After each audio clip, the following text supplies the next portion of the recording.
പുതിയ വീഡിയോയിലേക്ക് എല്ലാവർക്കും സ്വാഗതം. അപ്പോൾ നമ്മൾ ഇന്ന് ഉണ്ടാക്കാൻ പോകുന്നത് 12 വോൾട്ടിൽ വർക്ക് ചെയ്യുന്ന ഒരു ചെറിയൊരു ഡ്രിൽ മെഷീനാണ്. ഇത് നമുക്ക് ചെറിയ ഡ്രില്ലിങ്ങിന്, അതായത് PCBയുടെ വർക്കിൻ്റെ ഡ്രില്ലിങ്ങിന്, അതുപോലെ തന്നെ പ്ലാസ്റ്റിക്കിൽ ഒട്ടിടാൻ, അതുപോലെ PVC പൈപ്പിലൊക്കെ ഒട്ടിടാൻ ഉപയോഗിക്കാം. അതുപോലെ തന്നെ സ്ക്രൂകൾ മുറുക്കാൻ ഉപയോഗിക്കാം.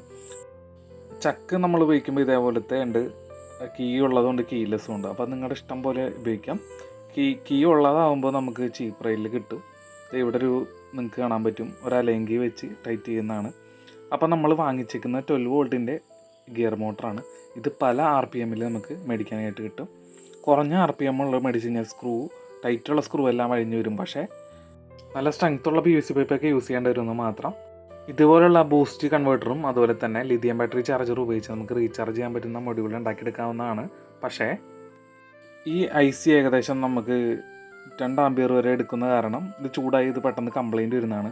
1 മാസം പോലും നിൽക്കില്ല റീചാർജിൻ്റെ മൊഡ്യൂൾ വെച്ച് ഉണ്ടാക്കി കഴിഞ്ഞാൽ. അതുകൊണ്ട് നമ്മൾ ഈ പ്രൊജക്റ്റിൽ റീചാർജ് മൊഡ്യൂൾ വെച്ച് ചെയ്യുന്ന വർക്ക് ഉപേക്ഷിക്കുകയാണ്. ഞാൻ ഉണ്ടാക്കി നോക്കിയതാണ്.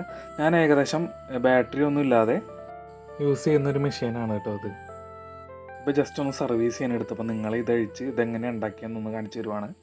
ഇതേപോലെ ഒരു ടീ എടുത്തതിന് ശേഷം അതിൻ്റെ ഒരു സൈഡിൽ നമ്മൾക്ക് ഇതേപോലെ റിവേഴ്സ് ഫോർവേഡ് എന്ന് എഴുതിയതിന് ഇങ്ങനെ എഴുതാനുള്ള ആവശ്യമൊന്നുമില്ല കേട്ടോ. ഇതേപോലെ 2-way സ്വിച്ച് വെച്ച് കൊടുക്കണം അവിടെ.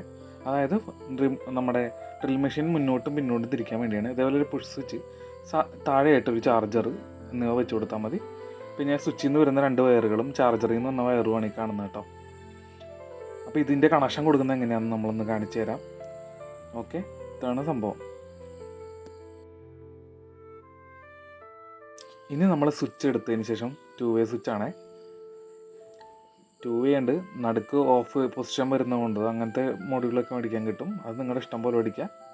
അപ്പോൾ ഇത് നമ്മൾ നേരെ ആ ഹോളിൽ കൂടെ ഇടാം. ഒരു PVC പൈപ്പിൻ്റെ കഷ്ണം തന്നെ നിവൃത്തി എടുത്താണ് ചൂടാക്കിയത്. അല്ലെങ്കിൽ നിങ്ങൾക്ക് എൻഡ് ക്യാപ്പ് ഉപയോഗിക്കാം, നിങ്ങളുടെ ഇഷ്ടം പോലെ ഉപയോഗിക്കാം. എൻഡ് ക്യാപ്പ് ഉപയോഗിച്ച് കഴിഞ്ഞാൽ പെട്ടെന്ന് പരിപാടി കഴിയും. അപ്പോൾ ഞാനിത് എൻ്റെ കയ്യിലുണ്ടായിരുന്നതുകൊണ്ട് നമ്മൾ ഇതേപോലെ കയറ്റിയിടുകയാണ്. ഇങ്ങനെയല്ല കേട്ടോ, അപ്പുറ സൈഡാണ്. ഇത് ഇങ്ങനെ കയറ്റിയിട്ടതിന് ശേഷം അതിൻ്റെ വാഷറും മറ്റും ഇട്ട് ടൈറ്റ് ചെയ്ത് ആദ്യം വെക്കാം. അപ്പോൾ ഒന്ന് ടൈറ്റ് ചെയ്യാമേ. എല്ലാ പൊസിഷനും കറക്റ്റാണെന്ന് ഉറപ്പിച്ചതിന് ശേഷം നമ്മൾ സൂപ്പർ ഗ്ലൂ ഇട്ട് ഒട്ടിച്ചും വെക്കാവുന്നതാണ്. ഇത് ലോക്ക് ചെയ്തതിന് ശേഷം നോസ് പ്ലെയർ വെച്ചൊന്ന് മുറുക്കി കൊടുക്കാം. അപ്പോൾ അതേ ഫോർവേഡ് റിവേഴ്സ് സ്വിച്ച് കറക്റ്റായിട്ട് വീഴുന്നുണ്ട്. ഇനി നമുക്ക് കണക്ഷൻ കൊടുക്കുന്നത് എങ്ങനെയാണെന്ന് നോക്കാം കേട്ടോ. ഓക്കെ, ശരിയായിട്ട് പ്രോപ്പറായിട്ട് ടൈറ്റ് ചെയ്യാൻ പ്രത്യേകം ശ്രദ്ധിക്കുക. അല്ലാന്നുണ്ടെങ്കിൽ പിന്നെ അഴിക്കേണ്ടി വരും. ചെയ്ത് കഴിഞ്ഞതൊക്കെ വെറുതെ ആവും. മോട്ടർ ഫിറ്റായിട്ടിരിക്കാൻ വേണ്ടി നമ്മൾ കുറച്ച് ടേപ്പ് അപ്ലൈ ചെയ്തിട്ടുണ്ട്. അപ്പോൾ എന്നാലത് കറക്റ്റ് ഈ ജോയിൻറ്റിൻ്റെ ഉള്ളിൽ, ജോയിൻറ്റിൻ്റെ ഉള്ളിൽ കറക്റ്റായിട്ട് കയറിയിരിക്കും. ജോയിൻറ്റ് നമ്മൾ ആദ്യം ഒന്ന് ഇട്ട് നോക്കണേ.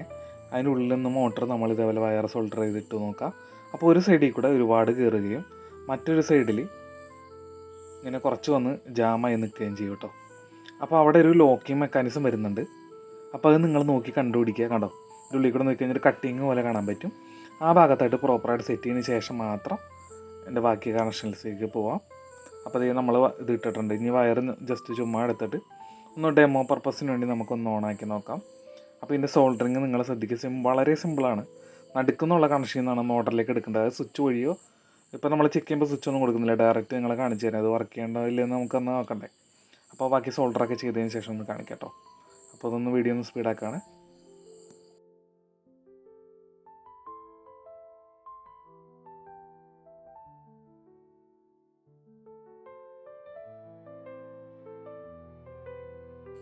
നടുക്കുള്ള 2 പിന്നിൽ നിന്ന് മോട്ടറിലേക്കുള്ള കണക്ഷനും പവർ സപ്ലൈ നമുക്ക് ഇതേപോലെ നമ്മൾ corner to corner, opposite corner തമ്മിൽ ഇതേപോലെ സോൾഡർ ചെയ്യുക. 2 ചെറിയ പീസ് വയർ വെച്ച്.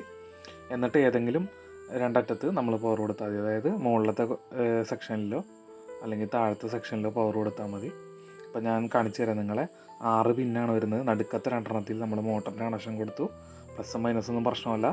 പക്ഷേ അത് നമ്മൾ എഴുതിയേക്കുന്ന പോലെ തന്നെയാണെന്ന് ചെക്ക് ചെയ്യുക. അല്ലെങ്കിൽ ലാസ്റ്റ് നമ്മൾ കണക്ഷനെല്ലാം കൊടുത്തതിന് ശേഷം ഫോർവേഡും റിവേഴ്സും ലിവർ നോക്കിയിട്ട് ചെയ്യാം. ലാസ്റ്റ് എഴുതിയാൽ മതി. ഓക്കെ, ഇപ്പോൾ നമ്മൾ പവർ കൊടുത്തിട്ടുണ്ട്. പവർ കൊടുത്തതിന് ശേഷം ഓൺ ആക്കുമ്പോൾ ഈ മോട്ടർ കണ്ടിന്യൂസ് കറങ്ങുന്നുണ്ട്. സ്വിച്ച് ഇല്ലാത്തത് കൊണ്ടാണ് ഇങ്ങനെ കണ്ടിന്യൂസ് കറങ്ങുന്നത് കേട്ടോ. അപ്പോൾ ലിവർ ചേഞ്ച് ചെയ്യുമ്പോൾ അതിനനുസരിച്ചുള്ള വ്യത്യാസം വരുന്നുണ്ട്. അപ്പോൾ അങ്ങനെ നോക്കിയതിന് ശേഷം നമ്മളത് വെച്ച് കൊടുത്തതിന് ശേഷം എഴുതിയാൽ മതിയാവും കേട്ടോ. അതായിരിക്കും ഏറ്റവും ബെറ്റർ നിങ്ങൾ ആദ്യമായിട്ട് ചെയ്യുന്നവരാണെങ്കിൽ. ഓക്കെ, അതേ മോട്ടർ കറങ്ങുന്നുണ്ട്, വേറെ പ്രശ്നങ്ങളൊന്നുമില്ല. അപ്പോൾ ഇത് നമ്മളുടെ മോട്ടറിലേക്ക് ഒന്ന് റെഡ് വയർ നമ്മൾ വിടിയിച്ചിട്ടുണ്ട്. അത് പുഷ് ബട്ടണിലേക്ക് വരുന്ന ഒരു സ്വിച്ചിൽ നിന്ന് വരുന്ന ഒരു വയറിലേക്കും കൊടുക്കുക. ഒരറ്റം നമ്മൾ നമ്മുടെ 2 വേ സ്വിച്ചിലേക്കും കൊടുക്കാം. അപ്പോൾ സ്വിച്ച് ഓണാക്കിയാൽ മാത്രമേ നമ്മുടെ മോട്ടർ കറങ്ങുള്ളൂ. അപ്പോൾ അങ്ങനെ ഒരു സെറ്റപ്പിലേക്ക് മാറിയണത് ഇങ്ങനെ. അപ്പോൾ ബ്ലാക്ക് വയർ നിങ്ങൾക്ക് കാണാൻ പറ്റും. ഇതേപോലെ ഈ അറ്റത്ത് റെഡും കൊടുക്കുന്നു. അത് നമ്മുടെ സ്വിച്ചിൽ നിന്ന് വരുന്നതാണ്, പുഷ് സ്വിച്ചിൽ നിന്ന് വരുന്ന വയറാണ്. അപ്പോൾ അത് കണക്ഷൻ നിങ്ങൾക്ക് മനസ്സിലായെന്ന് വിചാരിക്കുന്നു. ഓക്കെ, ജസ്റ്റ് ഗൂഗിൾ ചെയ്ത് കഴിഞ്ഞാൽ ഇതിൻ്റെ ഡയഗ്രാം നിങ്ങൾക്ക് കിട്ടുന്നതാണ്. ഫോർവേഡ് റിവേഴ്സ് കണക്ഷൻ എന്ന് പറഞ്ഞ് DC കണക്ഷൻ എന്ന് പറഞ്ഞ് ജസ്റ്റ് ഒന്ന് ഗൂഗിൾ ഇമേജ് സെർച്ച് ചെയ്ത് കഴിഞ്ഞാൽ പ്രോപ്പർ ഡയഗ്രാം നിങ്ങൾക്ക് ഡൗൺലോഡ് ചെയ്യാൻ കിട്ടുന്നതാണ്. പിക്ചറായിട്ട് വ്യക്തമായിട്ട് മനസ്സിലാവുന്നതാണ്. ഇത് മനസ്സിലായിട്ടില്ല എന്നുണ്ടെങ്കിൽ ഇനി ഈ 2 വയറും കൂടി നമുക്ക് നേരെ സോൾഡർ ചെയ്ത് കണക്ഷൻ കൊടുക്കാം. എല്ലാം സോൾഡർ ചെയ്യാനായിട്ട് പ്രത്യേകം ശ്രദ്ധിക്കണം കേട്ടോ. ഇല്ലാന്നുണ്ടെങ്കിൽ ഒരുപാട് നാൾ കഴിയുമ്പോൾ ഇവിടെ കൊറോഷൻ വന്ന് കണക്ഷൻ ലൂസായി പ്രോപ്പറായിട്ട് മോട്ടർ വർക്ക് ചെയ്യില്ല.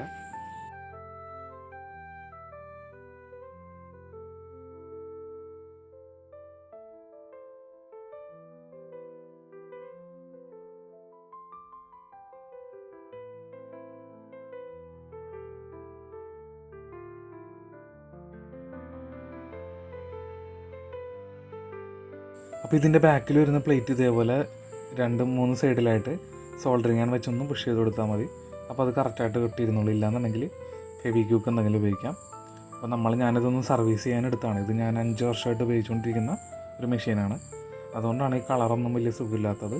അപ്പോൾ നിങ്ങളത് അഴിക്കുന്നത് വഴി നിങ്ങൾക്ക് ഉണ്ടാക്കാൻ പറ്റുമെന്ന് വിചാരിക്കുന്നു. ഈ വീഡിയോ കണ്ടത് വഴി കണക്ഷൻസൊക്കെ വളരെ സിമ്പിളാണല്ലോ. അപ്പോൾ അതുകൊണ്ട് തന്നെ വലിയ ബുദ്ധിമുട്ടുണ്ടാവില്ലെന്ന് വിചാരിക്കുന്നു. നമുക്ക് PVC ഒട്ടിക്കുന്ന പശയൊന്നും ഇതിന് ആവശ്യമില്ല. അപ്പോൾ ഞാൻ ജസ്റ്റ് ഈ മോട്ടറിൻ്റെ ഉള്ളിൽ വരുന്ന ഹോളിൽ കണ്ട വെച്ചിട്ടുണ്ട്. ഒരു ചെറിയൊരു വയറിൻ്റെ ഡയറക്ഷൻ വെച്ചിട്ടുണ്ട്. അപ്പോൾ ഡയറക്ഷൻ, കറങ്ങുന്ന ഡയറക്ഷൻ നിങ്ങൾക്ക് മനസ്സിലാവും കേട്ടോ. അപ്പോൾ നമ്മളെ സ്വിച്ചെല്ലാം പ്രോപ്പറായിട്ട് നമ്മൾ എഴുതിയേക്കുന്ന പോലെ തന്നെ വർക്ക് ചെയ്യുന്നുണ്ട്. ഇല്ലയെന്നുണ്ടെങ്കിൽ ഉള്ളിലെ കണക്ഷൻസിൽ പ്ലസും മൈനസും ഒന്ന് മാറ്റി കൊടുത്താൽ മതി. അടിവശത്ത് വെച്ചേക്കുന്ന എൻഡ് ക്യാപ്പിൽ ഇവിടെയാണ് നമ്മൾ ഒരു ഫീമെയിൽ DC കണക്ടർ വെച്ചിട്ട് ഗ്ലൂ ഗണ്ണ് വെച്ച് അപ്ലൈ ചെയ്ത് വെച്ചിരിക്കുന്നത്. താഴ്വശം നമ്മൾ ഇത്തിരി പശ വെച്ച് ഒട്ടിച്ച് കൊടുക്കുക കേട്ടോ. അപ്പോൾ നമ്മൾ ഗ്ലൂ ഒഴിച്ചിട്ടുണ്ട്, നിങ്ങൾക്ക് കാണാൻ പറ്റുമെന്നിരിക്കുന്നു. അതിന് ശേഷം ഒന്ന് വെയിറ്റ് ചെയ്യുക. അതായത് ഇതേപോലെ പേപ്പർ ടേപ്പ് ഒട്ടിച്ചിട്ടുണ്ട്, ഒരു മെയിൽ DC ജാക്ക് ഒട്ടിച്ചിട്ടുണ്ട് പൊസിഷൻ കറക്റ്റ് ചെയ്യാൻ വേണ്ടിയിട്ട്. അപ്പോൾ കറക്റ്റായിട്ട് ഇരുന്നോളൂ. അതിന് ശേഷം ഇത് പശ ഒട്ടാനായിട്ടൊന്ന് വെയിറ്റ് ചെയ്യാം. അപ്പോൾ നമ്മൾ ഗ്ലൂ ഒട്ടിയിട്ടുണ്ട്. DC ജാക്കിൽ നിന്ന് വരുന്ന വയർ നമ്മൾ നേരെ ഹീറ്റ് സിങ്ക് ട്യൂബ് വഴി സോൾഡർ ചെയ്തതിന് ശേഷം അതിട്ട് മൂടി അത് ചൂടാക്കി ഒട്ടിച്ച് വെച്ചിട്ടുണ്ട്. അതിന് ശേഷം എക്സ്ട്രാ കുറച്ച് വയർ ഇടുന്നത് സർവീസ് ചെയ്യാനായിട്ട് എളുപ്പമായിരിക്കും. അതുകൊണ്ടാണ് ഇങ്ങനെ കുറച്ച് വയർ എക്സ്ട്രാ ഇട്ട് വെച്ചേക്കുന്നത്. അതിനുശേഷം ഈ ക്യാപ്പ് നമ്മൾ അടച്ചു, ഇത്രയേ ഉള്ളൂ. ഇത് ഒട്ടിക്കണം എന്നൊന്നുമില്ല, ഒട്ടിച്ച് വെക്കേണ്ട ആവശ്യമില്ല. കണ്ടോ, നല്ല ഹാൻഡി ആയിട്ടുള്ളൊരു ടൂളാണ്. നമുക്ക് ചെറിയ ചെക്കും മടിക്കാൻ കിട്ടും, അതിട്ടാലും മതി. പക്ഷേ അറ്റത്ത് കാണുന്ന നമ്മുടെ മോട്ടറിൻ്റെ ഇരുമ്പിൻ്റെ പോർഷൻ ഉണ്ടല്ലോ, അത് നമ്മൾ ഗ്രൈൻഡ് ചെയ്ത് വെച്ചേക്കണം. അതായത് നമ്മുടെ ചക്ക അറ്റാച്ച് ചെയ്യുന്ന ആ പോർഷൻ ഉണ്ടല്ലോ, അത് കുറച്ച് ഗ്രൈൻഡ് ചെയ്യണം. അപ്പോൾ ഇതെൻ്റെ കയ്യിൽ ഇരുന്നൊരു പഴയ ചക്കാണ്. ഇത് പുതിയത് മേടിക്കാൻ 150 രൂപ മുതൽ കിട്ടും. ഇത് 350 രൂപയുടെ കീലെസ് ചക്കാണ്. അപ്പോൾ ഇത് സപ്പോർട്ട് ചെയ്യണമെങ്കിൽ നമുക്ക് ഇത്തിരി കൂടി വലിയ ഗിയർ മോട്ടർ മേടിക്കേണ്ടി വരും കീലെസ് ഇടണമെങ്കിൽ. ഇതിപ്പോൾ ഞാൻ കീലെസ് നമ്മുടെ ഡ്രിൽ മെഷീൻ ഇട്ടതിന് ശേഷം പഴയതുണ്ടായിരുന്നത് ഇതിന് യൂസ് ചെയ്യുകയാണ്. അപ്പോൾ ഇതിനകത്ത് തന്നെ അലങ്കി വെച്ച് ടൈറ്റ് ചെയ്യുന്നൊരു ലോക്ക് കാണാൻ പറ്റും. അത് ഈ മോട്ടറിൽ വരുന്ന ആ ഹോളിനോട് നേരെ വെച്ചതിന് ശേഷം നമ്മളിതേപോലെ ആ അലങ്കിയുടെ അല്ലെങ്കിൽ ഇതേപോലത്തെ സ്ക്രൂ ഡ്രൈവർ വെച്ചോ ഒന്ന് ടൈറ്റ് ചെയ്ത് കൊടുക്കാം. അപ്പോൾ ടൈറ്റ് ചെയ്ത് കഴിഞ്ഞാൽ അത് കറക്റ്റായിട്ട് ലോക്കായിട്ടിരിക്കും. ഇപ്പോൾ നിങ്ങൾ ചെറുതായിട്ട് മോട്ടർ നീങ്ങിയത് കണ്ടായിരിക്കും. അത് നമുക്ക് ഒഴിവാക്കാനായിട്ട് ഒന്നില്ലെങ്കിൽ ഫെവിക്വിക്കോ അല്ലെങ്കിൽ സോഫ്റ്റ് ഗ്ലൂസ് ഉപയോഗിക്കുന്നതാണ് നല്ലത്. റബ്ബർ ഗ്ലൂസ് ടൈപ്പ് ഉപയോഗിച്ച് കഴിഞ്ഞാൽ അത് അനങ്ങാതെ നിന്നോളൂ. അതാകുമ്പോൾ നമുക്ക് സർവീസ് ചെയ്യാൻ എളുപ്പമായിരിക്കും. പ്രത്യേകിച്ച് ഒന്നും ചെയ്യാനില്ല, ഗ്രീസ് ഇട്ട് കൊടുത്താൽ മതി. ഗിയർ മോട്ടറിൻ്റെ 2 സ്ക്രൂ മാറ്റിയതിന് ശേഷം ഇടയ്ക്കിടയ്ക്ക് ഒന്ന് ഗ്രീസ് ഇട്ട് കൊടുക്കുക. നല്ല ഹെവി ആയിട്ട് വർക്ക് ചെയ്യുന്നവരാണെങ്കിൽ ഇത് നമ്മൾ ഗ്രീസ് ഇട്ട് കൊടുത്താൽ മാത്രം മതി, വേറെ ഒന്നും സർവീസ് ചെയ്യാനില്ല. ഇതിൻ്റെ ഉള്ളിൽ നമ്മൾ വേറെ ബോർഡോ കാര്യങ്ങളോ ഒന്നും വരാത്തത് കൊണ്ട് ഇത് കേടാവാതെ ഒരുപാട് നാൾ നിൽക്കുകയും ചെയ്യും. വോൾട്ടേജ് എപ്പോഴും 12 വോൾട്ട് തന്നെ കീപ്പ് ചെയ്യുക, കൊടുക്കുക. ഇനി നമുക്കിതിൻ്റെ പെർഫോമൻസ് ഒന്ന് കാണാം. ഇതിൻ്റെ വർക്കൊക്കെ കഴിഞ്ഞിട്ടുണ്ട്. നമ്മളുടെ വീഡിയോസ് യൂസ്ഫുൾ ആയി കഴിഞ്ഞാൽ സബ്സ്ക്രൈബ് ചെയ്യാൻ മറക്കരുതേ. അതുപോലെ തന്നെ ഇത് യൂസ്ഫുൾ ആയിട്ടുള്ള നിങ്ങളുടെ ഫ്രണ്ട്സിനും ഇതൊന്ന് ഷെയർ ചെയ്ത് കൊടുക്കുക വീഡിയോ. അപ്പോൾ നമുക്കിതിൻ്റെ പെർഫോമൻസ് ടെസ്റ്റിലേക്ക് കിടക്കാം. അപ്പോൾ നമ്മൾ ഈ ഡ്രിൽ മെഷീനിൽ ബിറ്റായിട്ട് ഉപയോഗിക്കുന്നത് ഇതേപോലെ റിമൂവ് ചെയ്യാൻ പറ്റുന്ന ഹെഡുള്ള സ്റ്റാറിൻ്റെയും മൈനസിൻ്റെയും വരുന്ന ഒരു സ്ക്രൂ ഡ്രൈവറിൻ്റെ ബിറ്റാണ്. ഇത് നമുക്ക് കടയിലൊക്കെ 150 രൂപയ്ക്ക് വാങ്ങിക്കാൻ കിട്ടും.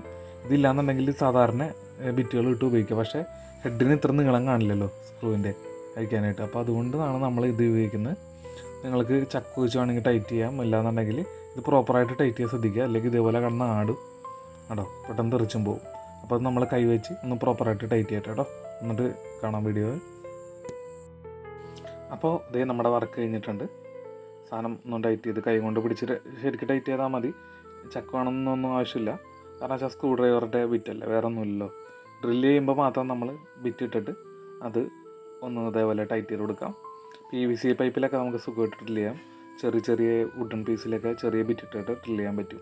അല്ലാതെ ഹെവി വർക്കൊന്നും ഇതിനകത്ത് നടക്കത്തില്ല കേട്ടോ. അപ്പോൾ എല്ലാവരും പ്രത്യേകം ശ്രദ്ധിക്കുക. 775 മോട്ടർ ഉപയോഗിച്ചാലും ഇതിനകത്ത് വർക്ക് ചെയ്യാൻ നടക്കില്ല. ഗിയർ പോർഷൻ ഉണ്ടായിക്കഴിഞ്ഞാൽ ആ ടോർക്ക് കിട്ടത്തുള്ളൂ. അതുകൊണ്ടാണ് ഇപ്പോൾ അതേ നമ്മളൊരു പഴയ മോഡത്തിൻ്റെ സ്ക്രൂ അഴിച്ച് കാണിച്ചു തരാം, അപ്പോൾ നിങ്ങൾക്ക് കാണാൻ പറ്റുന്നതാണ്. അപ്പോൾ അങ്ങനെയുള്ള സ്ക്രൂകൾ, ലാപ്ടോപ്പിൻ്റെ സ്ക്രൂകൾ, പിന്നെ ഒരുവിധം ഗഡ്ജറ്റുകളൊക്കെ അഴിക്കാനായിട്ട് ഇത് യൂസ് ചെയ്യാവുന്നതാണ്. അതിനുള്ള റിമൂവബിൾ ആയിട്ടുള്ള ബിറ്റ് വരുന്ന സ്ക്രൂ ഡ്രൈവേഴ്സിൻ്റെ സെറ്റ് മേടിക്കാൻ കിട്ടും. അത് വാങ്ങിച്ചാൽ നമുക്ക് പല രീതിയിലുള്ള സ്ക്രൂകൾ അഴിക്കാൻ ഇത് യൂസ് ചെയ്യാം. ഡ്രില്ലിങ് PCB ഡ്രില്ലിങ്ങിനാണ് ഞാനിത് മെയിനായിട്ട് യൂസ് ചെയ്തിട്ടുള്ളത്. അപ്പോൾ ആ വർക്കുകളൊക്കെ ഈസി ആയിട്ട് നടക്കും. അപ്പോൾ ഈ 5 വർഷമായിട്ടുള്ള ഈ ടൂളിന് വേറെ കുഴപ്പങ്ങളൊന്നുമില്ല. നമ്മൾ ജസ്റ്റ് ഇടയ്ക്കൊന്ന് ഓയിൽ ചെയ്ത് കൊടുക്കുക, അങ്ങനെ ലൂബ്രിക്കേഷൻ വർക്കുകൾ മാത്രം ചെയ്ത് കൊടുത്താൽ മതി. വേറൊരു പ്രശ്നങ്ങളോ നമുക്കിതിലുണ്ടാവില്ല. അപ്പോൾ ഇതിൻ്റെ വെയിറ്റ് വരുന്നത് ഏകദേശം 300 ഗ്രാമാണ്. നമ്മൾ ബാറ്ററി ഇട്ട് വരുമ്പോൾ ഏകദേശം 580 ഗ്രാമോളം വരുന്നുണ്ട്. അപ്പോൾ ഇതേപോലെ വീണ്ടും യൂസ്ഫുൾ ആയിട്ടുള്ള വീഡിയോ ആയിട്ട് കാണുന്നവരെ ബൈ ബൈ.